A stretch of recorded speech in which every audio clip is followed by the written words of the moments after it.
മനുഷ്യരും സൂപ്പർമാനും തമ്മിലുള്ള വ്യത്യാസം എന്താണ്? ഡ്രസ് ഇട്ടിട്ട് ആ ഷഡ്ഡിയിടും. ആ ആനന്ദനെന്ന് പറഞ്ഞു കൊടുക്ക്. ഞാൻ ഷഡ്ഡി ഇട്ടിട്ട് ഡ്രസ് ഇടും. ചിലപ്പോ അത് മറന്നു, അത്രേ ഉള്ളൂ. അയ്യേ അല്ല, സൂപ്പർമാൻ മറന്ന പ്രശ്നം, നമ്മൾ മറന്ന പ്രശ്നമല്ലോ. നമ്മൾ പുറത്ത് പിന്നെയും ഡ്രസ് ഇടയല്ലേ. കുടുംബവിളക്കില് ആനന്ദ് ഈ ടിക്ടോക്ക് വീഡിയോസ് ഒക്കെ ചെയ്തെന്ന് പറഞ്ഞല്ലോ, ഉണ്ടായിരുന്നോ അതോ? ചെയ്തിട്ടുണ്ട് കുറച്ച്. ടിക്ടോക്ക് ബാനായതിനു ശേഷം റീൽസ്, ഇൻസ്റ്റാഗ്രാം റീൽസ് വന്നു. പിന്നെ റീൽസ് ചെയ്യുമായിരുന്നു. അപ്പൊ എന്തായാലും ഒരു റീല് ഏത് സിനിമയാണ്? വന്ദനം സിനിമയിലെ. ആ തുറന്നു പറയാൻ എനിക്ക് മടിയൊന്നുമില്ല. പിന്നെ പിന്നെന്താ? അയ്യടാ, പിന്നെ നിങ്ങൾ പറയാൻ എനിക്കൊരു അവസരം തരണ്ടേ? ഓ അങ്ങനെ. Okay okay, I am sorry sorry sorry. ആ ശരി, പറഞ്ഞോളൂ, ഞാൻ കേൾക്കാൻ കാതോർത്തിരിക്കാം. എനിക്ക് നിങ്ങളെ ഇഷ്ടമല്ല. I hate you. എന്ത് ഇഷ്യൂ? ഉള്ള കാര്യം തുറന്നു പറഞ്ഞ എന്താ പ്രശ്നം?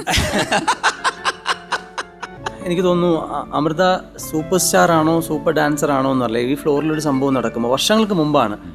അന്ന് ഈ അഭിനയിക്കാനുള്ള ചാൻസ് ചോദിച്ച് അല്ലെങ്കിൽ ചാനലുകളും ഫ്ലോറുകളും ഒക്കെ ഉള്ള പ്രൊഡ്യൂസേഴ്സിനെയും ഡയറക്ടേഴ്സിനെയൊക്കെ കണ്ട് നടക്കുന്ന സമയത്ത് ഇതുപോലെ ഞാൻ കൈമനത്തെ ഈ സ്റ്റുഡിയോയ്ക്ക് പുറത്ത് വന്നിട്ടുണ്ട്. അപ്പോൾ അന്ന് സെക്യൂരിറ്റി അകത്തേക്ക് കയറ്റി വിടുന്നില്ല. ഇവിടെ ഷൂട്ട് നടക്കുന്നു എന്ന് അറിഞ്ഞിട്ടാണ്. അപ്പം എങ്ങനെയാണ് ഷൂട്ട്, നമ്മുടെ മനസ്സിൽ ഈ അഭിനയം അല്ലെങ്കിൽ ക്യാമറകൾ ഷൂട്ട് ചെയ്യുന്നത് എങ്ങനെയാണ്, അല്ലെങ്കിൽ ഷൂട്ട് ചെയ്ത് ടെലികാസ്റ്റ് ചെയ്യുന്നത് എങ്ങനെയാണെന്നൊക്കെ കാണാനുള്ള ഭയങ്കര ആഗ്രഹം ഉണ്ടായിരുന്നു. അപ്പോൾ അങ്ങനെ വർഷങ്ങൾക്ക് മുമ്പ് ഈ അമൃത സ്റ്റുഡിയോയുടെ പുറത്ത് വന്നതെന്നൊരു ഓർമ്മയുണ്ട്. അത് കഴിഞ്ഞ് ഇന്ന് നടൻ എന്നുള്ള നിലയിൽ വന്ന് നമ്മൾ ഗേറ്റിൻ്റെ അവിടെ എത്തുമ്പോൾ തന്നെ സെക്യൂരിറ്റി നമുക്ക് വേണ്ടി ഗേറ്റ് ഓപ്പൺ ചെയ്ത് തരിക, പേര് ചോദിക്കുമ്പോൾ പേര് മെൻഷൻ ചെയ്യുമ്പോൾ തന്നെ ആ സാർ വരൂ പാർക്ക് ചെയ്യാമെന്ന് പറയും. നമ്മളോടൊപ്പം വന്ന് നമ്മുടെ കാർ പാർക്ക് ചെയ്തിട്ട് ഇന്ന് ഈ ഫ്ലോറിൽ ഇരുന്നിട്ട് അതിന് ഞാൻ എന്താണ് പറഞ്ഞു തരേണ്ടത് സാറിനോട്? ആനന്ദ് ഭയങ്കര സെന്റിയാണല്ലേ?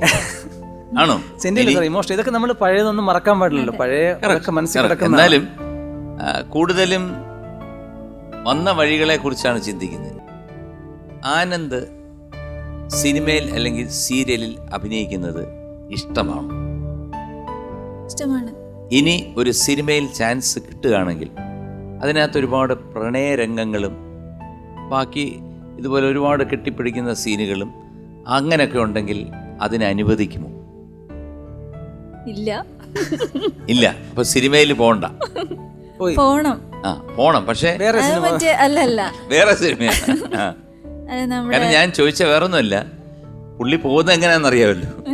അല്ല, ആ സിനിമയിലെ കഥ ഞാൻ പറയുന്നത് സാർ, ഭാര്യയും മക്കളും കുടുംബ പ്രാരാബ്ദങ്ങളൊക്കെ തലയിലേറ്റി ഞാൻ കാശിക്ക് പോകുന്ന ഏതെങ്കിലും അങ്ങനെയുള്ള സ്റ്റോറി ആണെങ്കിൽ ഞാൻ സഞ്ചിയും തൂക്കി പൊക്കോട്ടെ, വല്ല പാറപ്പുറത്തും ചെന്നിടന്ന് വെയിലുള്ളോട്ടെ. അല്ലല്ല, നായകനല്ലാത്ത വേറെ ഏതെങ്കിലും നായകനായിട്ടൊരു ചാൻസ് കിട്ടും. സാറ് മനസ്സിലാക്കണം, നായകനായിട്ട് അഭിനയിക്കുന്നതല്ല, നായകനായിട്ടുള്ള ചാൻസ് ആണ് തട്ടിക്കളഞ്ഞത്. നായികയെ കെട്ടിപ്പിടിക്കുന്നു എന്നുള്ള ഒറ്റ കാരണത്തിൽ തട്ടിക്കളഞ്ഞത്. അത് നായികയെ കെട്ടിപ്പിടിച്ചോണ്ടേ ഇരിക്കുകയല്ലോ, ആ സീനിന് മാത്രം 2-3 മിനിറ്റ് അല്ലെങ്കിൽ 1 മിനിറ്റ് ഇത്രയല്ലേ ഉള്ളൂ. 21 വർഷമായിട്ട് ആ മനുഷ്യനെ അറിഞ്ഞൂടി. അത് അറിയാന്നുള്ളതാണ് സാർ അവള് പറയുന്നത്. അത് വ്യക്തമായി അറിയാന്നുള്ളതാണ് അവള് പറഞ്ഞത്. വേണ്ട, എനിക്ക് മനസ്സിലായി. സെറ്റില് പാൻറ് ഇട്ടുകൊണ്ട് പോകുമ്പോൾ വേണ്ട കേട്ടോ, സിനിമയിൽ നായികയായിട്ടുള്ള ഇതൊന്നും വേണ്ട. പക്ഷെ ഒരു കാര്യം ഞാൻ പറയട്ടെ, എൻ്റെ മനസ്സ് മന്ത്രിക്കുന്നു, എൻ്റെ മനസ്സ് പറയുന്നു നാളത്തെ ഒരു സൂപ്പർ താരമാണ്. 100% ആൻഡ് എ സൂപ്പർ സിംഗർ. അയ്യോ. So thank you. പറയാം നേടാം പണം നേടാം എന്ന ഈ ഷോയിൽ വന്നതിന് ഒരുപാട് നന്ദി പറയുന്നു.